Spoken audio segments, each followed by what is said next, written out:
There's been a lot of controversy surrounding the usage of the N-word in this movie, and nobody, none. The word would be. Oh, I don't want to say it. Why not? I don't like to say it. Have you ever said it? No, sir. Try it. I don't like to say it. Try it. So why did he need a black director? Could a white director not have? It's not color, it's culture. One thing about if me in politics is to give you a direct statement right there is me playing a game that I'm not interested in playing. Okay, to give you a direct statement right there. In this video, we dive into some of the boldest and most memorable moments when famous Hollywood actors stood up against what some people call woke culture in the media. These actors didn't back down when reporters tried to trap them with tricky questions or push a certain agenda. Instead, they spoke their minds and turned the tables on the interviewers in powerful ways. From dealing with questions about race and politics to calling out reporters for their approach, these actors showed that they are not afraid to speak up and challenge the usual Hollywood script. Let's start with Matthew McConaughey. During a 2023 appearance on The View, McConaughey skillfully avoided being trapped by politically charged questions from Joy Behar about his stance on gun control and potential political aspirations, emphasizing his refusal to engage in manipulative political games. He was on The View in 2023, promoting his children's book Just Because. The host began by asking about fatherhood and what inspired him to write the book, but then things took a different turn. I don't think anyone thinks you're one way or another way. And in 2021, you considered to run for governor of the state of Texas before deciding to focus on your family. Yep. Do you think political office is in your future? Can you see that? If it's where I would deem myself to be most useful, Yeah. yes. Yeah, as far as office, I will always measure what category I can be most useful. Let me go through this. Do you think you part of could my get elected timeline. in Texas being anti-gun? Do I think I could get elected in Texas being anti-gun? One thing about if me in politics is to give you a direct statement right there is me playing a game that I'm not interested in playing. Okay, to give you a direct statement right there. When the discussion shifted to his speech about gun violence from the year before, Joy Behar tried to corner him with a tricky question about whether he would run for political office and if he could get elected in Texas while being against guns. But McConaughey didn't fall into the trap. He stayed calm and gave a smart answer, refusing to play the gotcha game that the hosts were trying to pull. Instead of giving a clear yes or no, he explained that he would only consider running for office if he felt it was where he could do the most good. And in many other schools, the first bill was passed in 30 years to help make schools safer, Bipartisan Safer Communities Act, billions of dollars to safe in schools.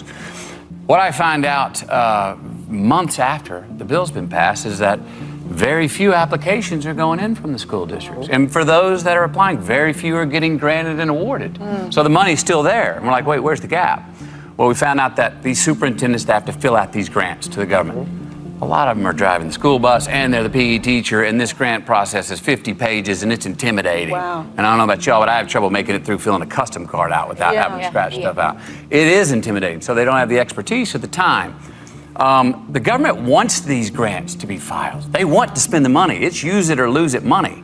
And if we don't spend that money that the government has by 2026, it could be reallocated. So with the Green Lights Grant Initiative, which you can go to greenlightsgrantinitiative.org to find out more about it, we're helping with the grant writing process. We've hired grant writers that are coming on that go to these schools, the highest need schools, lowest capacity schools throughout the United States that need the safer schools the most. We're helping them write the grant. He didn't let himself be pushed into saying something that could be twisted around. His calm but confident way of speaking made it clear that he wasn't about to be played by anyone. This wasn't even the first time they attempted to do this. Kurt Russell, known for his aversion to actors getting political, rebuffed attempts by The View host to provoke a debate on gun control. Back in 2015, they tried to corner Kurt Russell with a similar tactic. He emphasized the difference between the entertainment industry, fantasy land, and real-world issues, including terrorism, while defending the Second Amendment. The View host tried something like this. Recently, you made some headlines for saying that you felt gun control laws wouldn't deter terrorists.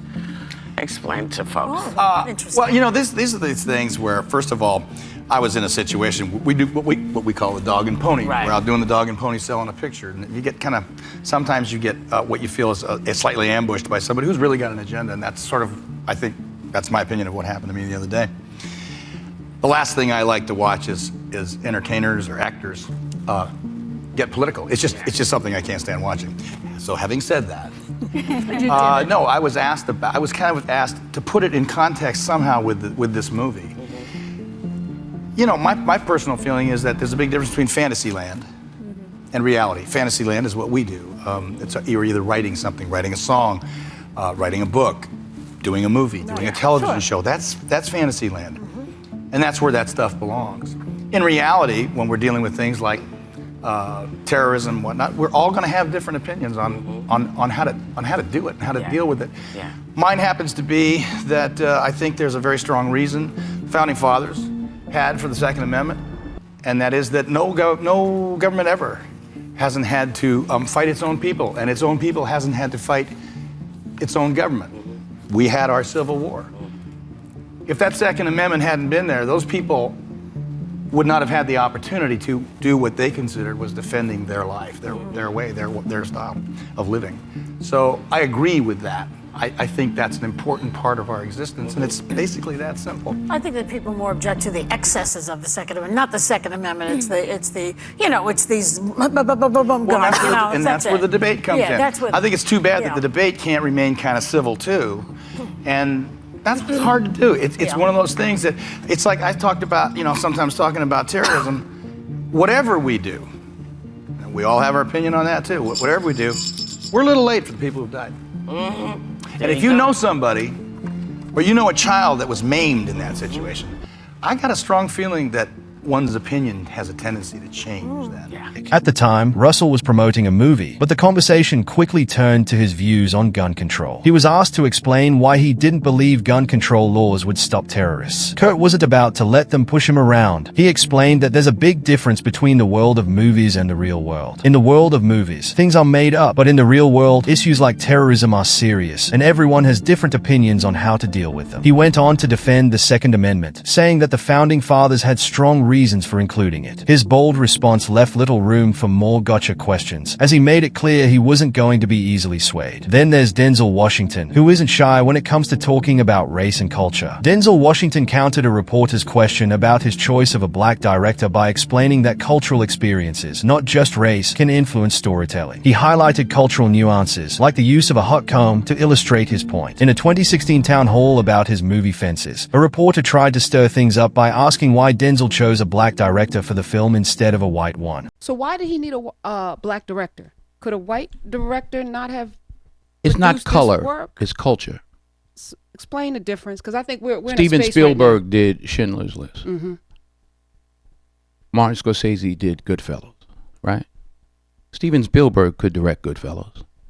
Martin Scorsese probably could have done a good job with Schindler's List, but there are cultural differences.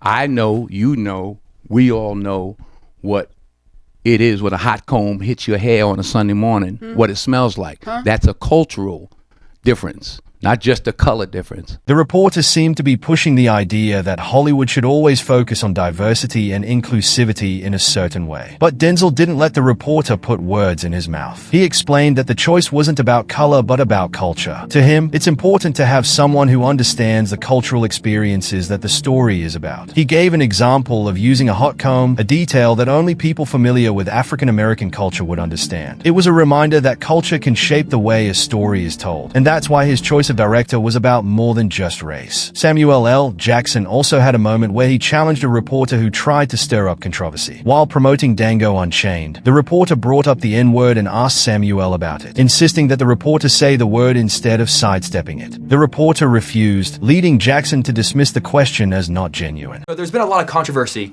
surrounding the usage of the N-word in this movie, and No, nobody, none. The word would be. Oh, I don't want to say it. Why not? I don't like to say it. Have you ever said it? No, sir. Try it. I don't like to say it. Try it. Really? Seriously? We're not going to have this conversation unless you say it. You want to move on to another question? Okay. Awesome. Instead of answering the question, Jackson turned it around and asked the reporter to say the word out loud. The reporter refused, saying he didn't want to say it. Samuel kept pushing him to say it if he thought it was so important. I don't want to say it. Come on. Will you say it? No, fuck no. That's not the same thing. Why do you want me to say it? They're going to bleep it when you say it on your show. Say it. I can't say it. If I say it, this question, it won't make air. Okay, forget it. Okay, I'll skip it. Sorry, guys. It was a good question. it, but the reporter never did. Eventually, Samuel dismissed the question altogether, saying that if the reporter couldn't even say the word, then it wasn't worth talking about. It was a powerful moment that showed Jackson wasn't afraid to challenge someone who tried to make him the center of a controversy. Finally, Morgan Freeman gave one of the boldest responses when he was asked about Black History Month during a 60 Minutes interview. Black History Month you find ridiculous. Why? You're going to relegate my history to a month? Oh, come on. What do you do with yours? Which month is White History Month? Arguing that relegating Black history to 1 month is inappropriate because Black history is American history. He proposed ending racial categorization as a step toward combating racism. Well, come on, tell me. Well, I'm Jewish. Okay, which month is Jewish History Month? There isn't one. Oh, why not? Yeah. Do you want one? No. I don't either. The reporter asked him if he thought Black History Month was a good thing, and Morgan didn't hold back. He said he found the idea of Black History Month ridiculous. When the reporter tried to argue, saying he was Jewish and didn't have a special month for Jewish history, Freeman's response was simple: do you want one? The reporter said no, and Freeman said he didn't want one for Black history either. I don't want a Black History Month. Black history is American history.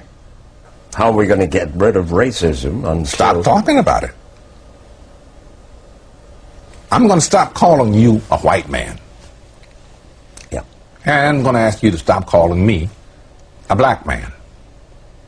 I know you as Mike Wallace. You know me as Morgan Freeman. He went on to say that Black history is American history and should not be separated into just 1 month. Freeman explained that the best way to get rid of racism is to stop talking about it all the time. He said we should stop labeling each other by race and just see each other as people. His response was straightforward and left the reporter with little to say. These moments in the video highlight how some Hollywood actors are willing to speak up and push back against what they see as attempts to create drama or promote certain agendas. They show that while the entertainment industry may often lean towards certain viewpoints, there are still voices willing to challenge the status quo and speak their own truths. Whether it's on a talk show, during a movie promotion, or in an interview, these actors aren't afraid to stand up and say what they really think, even if it goes against the grain.